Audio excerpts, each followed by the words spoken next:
22 672, c'est le nombre de patients passés au crible dans cette étude. Des personnes choisies pour leur état de santé bien particulier. Ce sont des malades coronariens, autrement dit des malades du cœur, qui sont aussi traités pour hypertension artérielle. Donc l'hypertension artérielle, c'est le fait d'avoir une tension à l'intérieur des vaisseaux qui est trop élevée.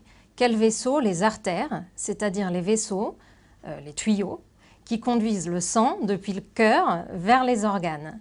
Et être hypertendu, c'est avoir une tension du sang à l'intérieur de ces vaisseaux, de ces tuyaux, qui est trop élevée. Pour chaque individu, la mesure de la tension se compose de 2 chiffres. Quand le cœur se contracte, la pression du sang est maximale. On parle de pression systolique, par exemple 13. Entre 2 contractions, le muscle cardiaque se relâche, la pression du sang redevient minimale.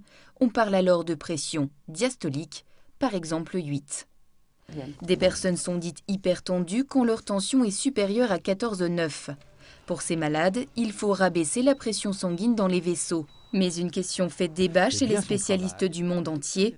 Quel objectif tensionnel est optimal pour les patients malades du cœur? 149,72. Au-delà d'une certaine valeur, lorsqu'on baisse la tension, effectivement le risque diminue.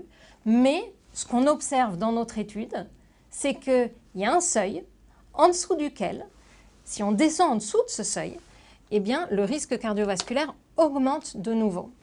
Donc le risque, c'est que si on diminue trop la tension chez un malade coronarien, à ce moment-là, les organes ne reçoivent plus assez d'oxygène.